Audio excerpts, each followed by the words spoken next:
সবাইকে বিশ্ব বাবা দিবসের শুভেচ্ছা। আবৃত্তি করছি বাবার কাছে চিঠি। বাবা, তুমি কেমন আছো? অনেক অনেক দিন পর চিঠিখানা পেয়ে হয়তো এতক্ষণে চিৎকার দিয়ে বলছো, এই দেখো তোমরা, আমার খোকার চিঠি এসেছে।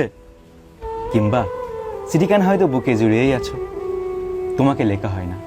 বলবো না ব্যস্ত থাকি, ইচ্ছে করেই লিখিনি, কারণ আজ যে কোনো আবদার পূরণ করতে তোমার প্রয়োজন হয় না। বাবা, মনে আছে চৈত্রের খাখা রৌদ্রে ক্ষেতের এক কোণে ছোট্ট কুড়িঘর বানিয়ে রাখতে আমায়? তুমি অবিরাম ঘেমে ঘেমে গোসল পেরাই, আমি দুষ্টুমি করে বলতাম বাবা গোসল করেছে, তুমি মুচকি হাসতে। জানি আজও তোমার চৈত্র আসে, কিন্তু সেই কুড়িঘরে থাকা ছোট্ট ছেলেটি আজ ভার্সিটির লাইব্রেরির এসি রুমে পড়ে, আড্ডা দেয়, কবিতা লেখে। বাবা, মনে আছে টানা বর্ষা, বায়না ধরলাম রেইনকোট ছাড়া স্কুলে যাব না। তুমি কি করলে?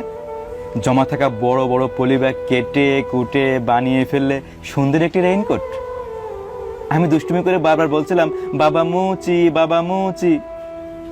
তুমি বরাবরের মতোই মুচকি হেসে আমাকে রেইনকোট পরিয়ে স্কুলে নিয়ে গেলে। আর আমি, তোমার নাই আমার আছে, তোমার নাই আমার আছে। বাবা, বর্ষা আজও আসে, কিন্তু ছেলেটার রেইনকোট লাগে না। হল গেট থেকে ডিপার্টমেন্ট, ডিপার্টমেন্ট থেকে হল, রাইড শেয়ারিং অ্যাপসের টোকায় মুহূর্তে চলে আসে গাড়ি। মনে আছে বাবা তোমার, ঈদের আগের দিন সন্ধ্যাবেলা পাড়ার ছেলেরা সবাই নতুন জামা বলে হইচই করছে, আমারটার কোনো নামগন্ধও নাই। বাড়ি ফিরে শুরু করে দিলাম অনশন।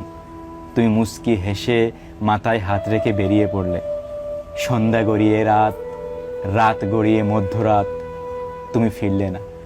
আমি রাগে ক্ষোভে অভিমানে ঘুমিয়ে পড়লাম। কাক ডাকা ভোর, তোমাকে আবিষ্কার করেছিলাম মাথার পাশে নতুন জামা হাতে। তোমাকে থাকতে দেখে যতটা না খুশি হয়েছিলাম, তার থেকে বেশি খুশি হয়েছিলাম নতুন জামা দেখে।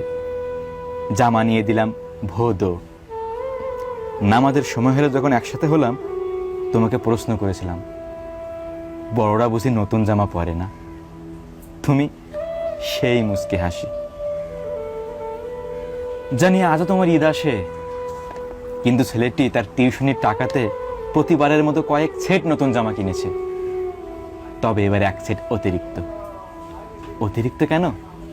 দেখা হলে তোমাকে বলবো, ভালো থেকে বাবা।